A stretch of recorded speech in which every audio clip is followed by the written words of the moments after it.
31 और 1 जनवरी की रात दिल्ली में बलिनो से 5 लोग एक लड़की को टायरों में फंसाकर 10 किलोमीटर तक घसीटते रहे। तब तक घसीटा जब तक उसकी हड्डियां सड़क में घिसकर खत्म नहीं हो गई।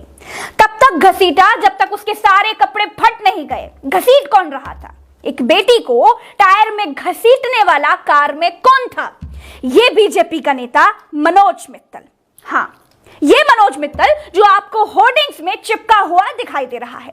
इसके ऊपर बेटी बचाओ वाले प्रधानमंत्री जी मुस्कुरा रहे हैं, नड्डा जी मुस्कुरा रहे हैं, दिल्ली पुलिस के मालिक गृह मंत्री मुस्कुरा रहे हैं। इस पोस्टर मंडली में जिसका सबसे बड़ा फोटो है, देखा आपने उसने कैसे बचाई बेटी? यही इनकी बेटी बचाओ की तकनीक है। इसी तकनीक से बेटी बचाएंगे। कार के टायर में फंसाकर 10-10 किलोमीटर तक घसीटना किसी दरिंदे को भी रहम आ जाए। इंडिया टुडे के एक रिपोर्टर को दीपक नाम के चश्मदीद ने बताया कि जब वो दूध लेने के लिए सुबह सड़क पर निकला तो आराम से आती हुई एक कार के पिछले पहिए में एक लड़की फंसी हुई थी जो जोर जोर से चिल्ला रही थी।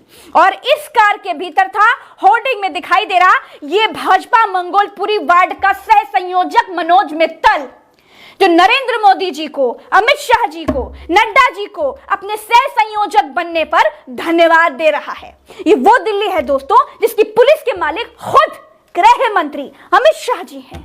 ये वो दिल्ली है जहां एक बेटी को कार में फंसाकर घसीटने का आरोपी बीजेपी का ही नेता है। ये वो दिल्ली है जो देश की राजधानी है। ये वो दिल्ली है जहां आकर अमित शाह यूपी में बता रहे थे कि यहां लड़कियां रात के 12 बजे गहने लाद करके भी स्कूटी पर घूम सकती हैं।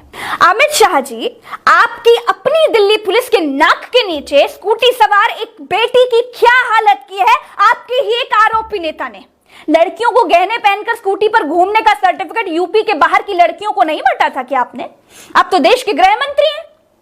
एक लड़की को गाड़ी के टायरों में फंसाकर दिल्ली की सड़कों पर घसीटने वाला अगर कोई सामान्य अपराधी भी होता तो भी उसे फांसी पर लटकाया जाना चाहिए। लेकिन यह गुनाह, ये जघन्यतम अपराध एक बीजेपी नेता की मौजूदगी में हुआ है।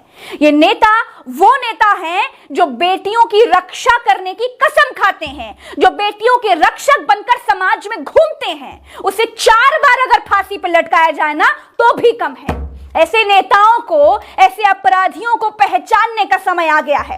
ऐसे नेताओं से अपनी अपनी बेटियां बचाने का समय आ गया है। जिनके मुंह में राम और बगल में छुरी हो, ऐसे नेताओं से होशियार रहिए। दिन में सेवक और ये रात को भेड़िए बनकर घूमते हैं। ऐसे समाज सेवकों को घर के दरवाजे से ना जूते मारकर भगाइए। दिल्ली में नए साल की रात में कंझावला की ये वारदात का आरोपी बीजेपी नेता मनोज मित्तल इतना बड़ा रंगा सियार राष्ट्रभक्त है कि दिल्ली की सुल्तानपुरी में राशन की दुकान चलाता है। नए साल की रात थी। गोदी मीडिया की तरह मैं अमित शाह जी की पुलिस को बिल्कुल नहीं कोसूंगी, क्योंकि दिल्ली की पुलिस तो है ही नकारा। दिल्ली की पुलिस से ज्यादा जिम्मेदारी नरेंद्र मोदी जी के उस बीजेपी नेता की थी जिसने बेटी बचाओ की कसम खाई थी। जब उसी ने बेटी को रौंदा तो क्या करेगी दिल्ली पुलिस, क्या करेगी मिलिट्री, क्या करेगी पीएसी? बीजेपी के छुटभैये नेताओं को यह सब करने का बल कहां से मिलता है जानते हैं आप? मैं बताती हूं। ये देखिए, ये सब के सब दिल्ली के मुख्यमंत्री के घर पर हमला करने के आरोपी हैं। जब ये जेल से छूट कर आए तो दिल्ली की बीजेपी ने इनका सम्मान मंच पर बुलाकर किया। ये देखिए, ये बिल्किस बानो मामले में कईयों के रेप और मर्डर के आरोपी हैं। इनको बढ़िया वाला ब्राह्मण बताकर छोड़ दिया गया था, फिर फूलों के हार से इनका स्वागत किया गया। जिस बीजेपी के गृह राज्य मंत्री के लड़के ने अपनी थार से किसानों को रौंद डाला, उस गृह राज्य मंत्री को बीजेपी पद तक से नहीं हटा पाई। अरे पद तो छोड़ दीजिए, मंच तक से नहीं हटा पाई। अब इस राशन वाले बेटी रौंदक बीजेपी के नेता को जेल भेज दिया गया है। इसके गले का हार बनवाने के लिए अगर बीजेपी ने माली को ऑर्डर दे दिया हो ना तो भी कोई ताज्जुब की बात नहीं है। शिवम अब बंद करो, अब मुझसे बिल्कुल नहीं हो रहा यार, मुझे बहुत गुस्सा आ रही है।